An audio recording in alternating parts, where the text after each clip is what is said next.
Okay, got our epoxy in there. Now what we're going to do is put the arms on the glasses. I've already done it on once. Speed things along. So here's another piece. This is same wire we used before.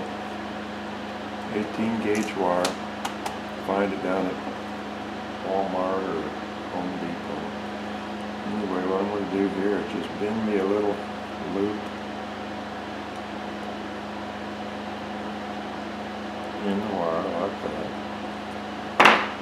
I've gone ahead and re-drilled my holes. They're filled up with epoxy. Put that in there. Squeeze this closed.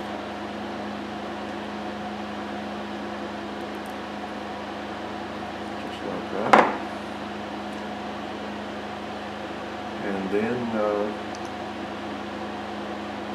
the only thing left is to put them on the character. And let me see if I've got a head. Here's the head of Abe Lincoln I was doing one day. So we'll give him some sunglasses. Now, sunglasses will probably loop around the ear. Well, that's hard to do on a character head to get it to look good.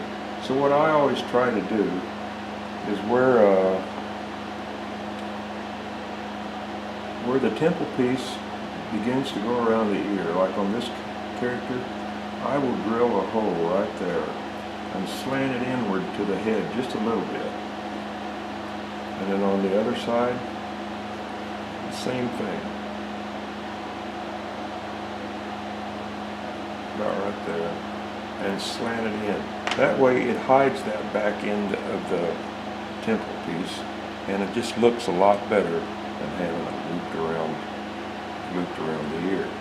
Because once you get that in there on each side and bent correctly to where it's down firm on the bridge of his nose, and then you glue it in place with a few drops of super glue, just soak right in there and glue it in place.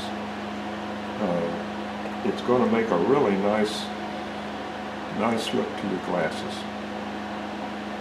I don't know if you can get any reflection. Judy says you can.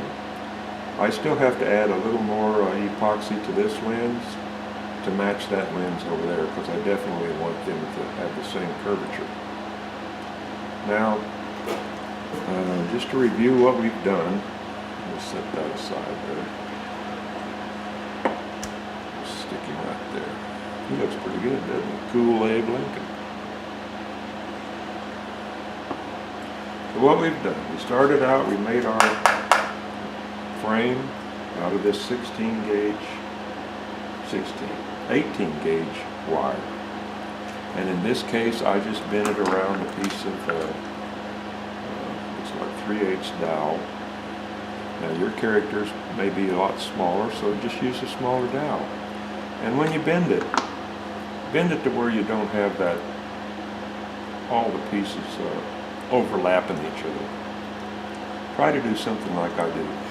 The best thing you can do when you're carving, adding details to a figure, is just stay as close to the real thing as you can. You can exaggerate the figure's features, hair, nose, ears, whatever, but then when you get down to the little details, that's a little harder to exaggerate, so it's best just to stick to the real thing and try to do that, like we did here. It looks good that way. Okay, so then the next thing we did after we bent our frame was make sure it was perfectly flat. Then we glued a piece of cardstock. In that case, I just used a piece of file folder, an old file folder, which I use a lot for patterns and things. Not regular paper. Regular paper won't work. You want something stiff. And we glued that down with a couple little squirts of epoxy around the frame to hold it in place. And we sprayed the whole thing gold. We also painted the back of the glasses black. Nobody's really going to look at, they may look at the eyes, you know, but they're not going to spend much time looking at the back of those glasses because he looks so cool looking at them from the front. And then after the gold paint dried and the glue was set up, we went ahead and we painted our scene. And then we came over here and we put the epoxy into the lens openings. And like I said, I used 5-minute epoxy, which you can find down at the home store. I don't think you can find that in Walmart.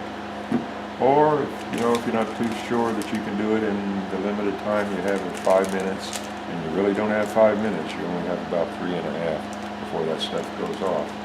You can go down to Hobby Lobby and find this stuff, or you can find it on Amazon. And I think Loctite even makes a 15-minute epoxy, if I remember right. You can order that off of Amazon too. You can order anything off of Amazon.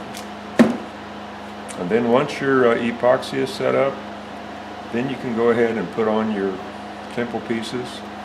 And I'll paint these temple pieces gold using some gold paint over there on the table. And don't go spraying a piece. Once you get your figure done and everything, don't say, oh well, I better put on some a sealer. Don't spray those lenses, because if you spray the lenses, then they're going to not be reflective like they are. And another thing you want to do is when someone reaches over to touch that lens, slap their hand away. I mean, gently. Don't go, don't touch that. You might scare them and knock your carving off, and they might fall down and sue you. Because you have acid and dirt on your fingertips, your skin excretes oils to keep you looking lovely and wrinkle-free. And if they touch that onto the lens, over time it's going to dull it. So just tell them, hey, don't touch that. Unless you buy it, then you can touch it all you want. But I think if you follow those rules, to make these glasses are not that difficult. Like you might goof up the first pair. What? Judy's getting tired of holding that camera stick. You might goof up the first pair, but eventually you'll get a good pair of glasses to put on your figure, and you'll end up with something that looks really neat, different than everybody else's, at least for the time being. So with that, we'll end this little project, and I'll talk to you later on once we come up with something else.